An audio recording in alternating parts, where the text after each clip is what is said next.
안녕하세요. 김용진 목사입니다. 이 영상은 성경 통독을 하시는 데 도움을 드리기 위해 마련한 영상입니다. 통독을 하면서 익숙하지 않은 배경과 내용들로 인해 어려움을 겪는 성도분들이 조금이나마 도움이 될까 싶어 마련한 것인데요. 조금만 관심을 기울이시면 읽으시는데 유익이 있을 겁니다. 그럼 오늘 읽을 부분에 대한 안내를 해드리겠습니다.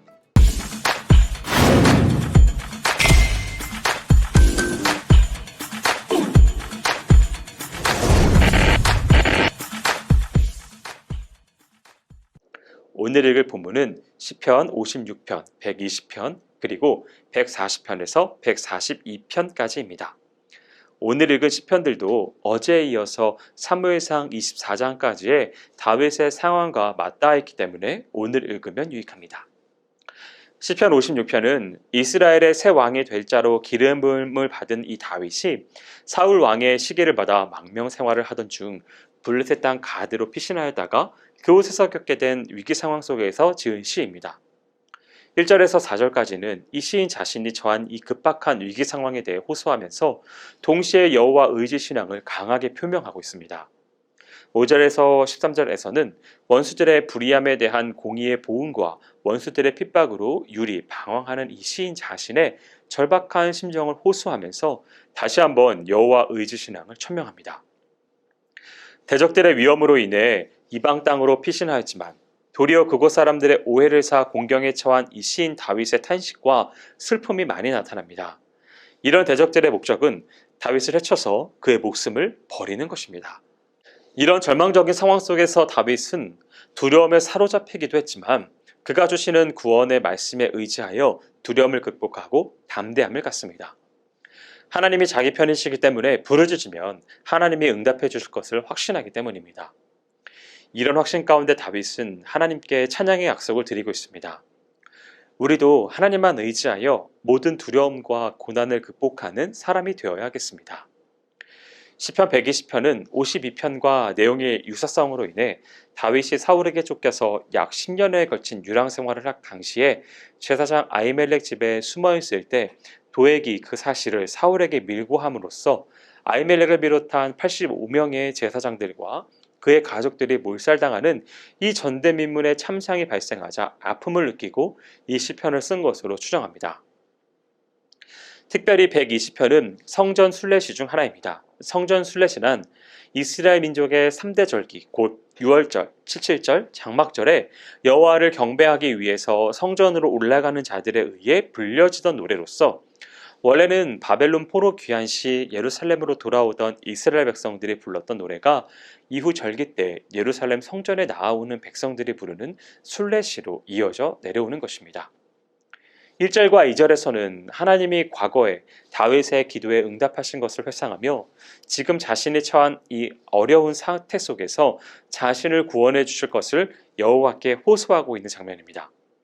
3절과 4절에서는 악인들에게 질문을 던지는 형식을 빌어 여호와께서 악인들을 멸망시키실 것을 단언하는 내용입니다. 5절에서 7절에서는 화평을 미워하는 이 악한 세태와 그 속에서도 화평을 구하는 이 시인의 열망을 대조하면서 화평을 미워하는 자들에 대해서 탄식을 바라고 있습니다. 실로 우리가 살고 있는 이 세상에서는 악인이 득세하며 의인이 도리어 핍박받고 환난 가운데 거하는 것이 다분한 세상입니다. 이때 성도된 우리들은 끝까지 이 화평의 마음을 간직해야 하며 비록 악인들이 성도들을 핍박한다 할지라도 선으로 악을 이겨야 하겠습니다.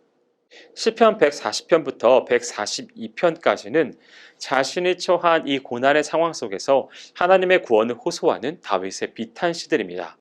이러한 비탄 시들은 대체로 고난의 상황에 대한 고발과 그 속에서의 고통에 대한 진술, 그리고 그 상황 속에서 악인의 심판과 의인의 구원에 대한 호소와 확신적 찬양으로 그 내용이 전개됩니다. 이런 내용으로 미루어 보아 다윗이 사울의 박해를 피해서 10여 년간에 걸친 유랑 생활을 했던 때를 배경으로 하고 있다고 보고 있습니다.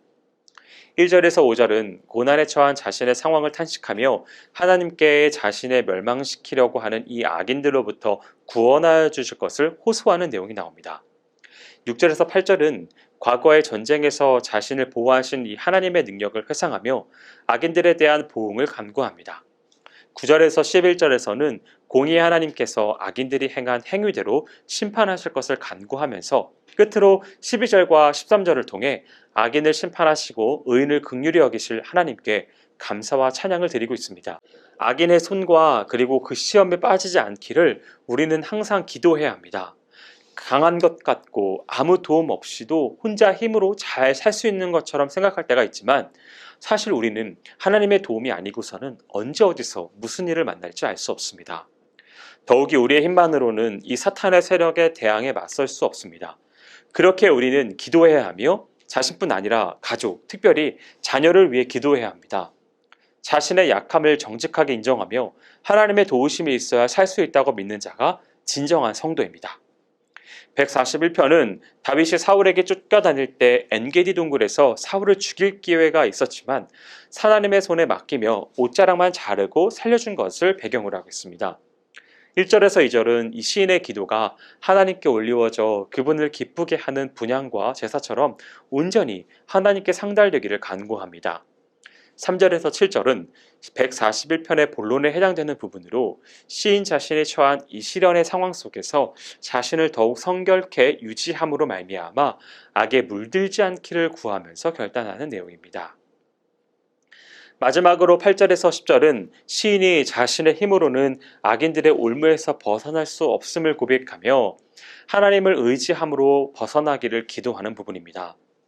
이 시편을 통하여 우리는 환난에 대처하는 시인의 자세를 볼 수 있습니다.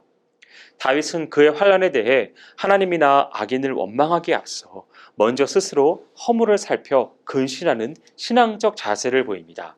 특히 시인은 악한 일을 경계하며 하나님께서 그를 모든 악에서 구원해 주시기를 요청했는데 악에 대한 이러한 경계의 신앙 자세는 평안한 때의 영적인 안일함과 영적 무감각증에 빠진 자들이나 고난의 때의 영적인 위기에 처한 자들 모두에게 절실히 요청되는 자세라 할 수 있습니다. 142편은 다윗이 사울의 박해를 피해 아둘람굴에 숨어있던 사무엘상 22장의 내용을 배경으로 하고 있는 시입니다. 1절에서 4절까지는 시인 자신의 곤고한 처지를 탄식하며 아뢰는 내용이 나오고 5절에서 7절은 하나님이 보호하심에 대하여 확신을 가지고 하나님의 구원을 간절히 구하는 내용이 언급됩니다. 시인은 자신의 어려움을 원통함이라고 하는 표현과 토하며 라고 하는 말로써 표현하고 있습니다. 즉 다윗은 자신의 사정을 다른 이 앞에서가 아니라 하나님 앞에서 토해내면서 그 마음의 상처를 낱낱이 진술하고 있습니다. 우리는 어떠한가요? 원통함과 괴로움을 하나님께 토설하는 우리가 되어야 하겠습니다. 세상을 살아가다 보면 엄청난 일을 만나기도 합니다. 믿었던 사람에게 당하는 배신, 사랑하는 사람의 갑작스러운 죽음, 경제적 어려움 등으로 인한 이 혼란의 시간을 맞기도 합니다. 이럴 때 우리는 세상이 멈춰버린 것처럼 아무 생각이 떠오르지 않게 됩니다.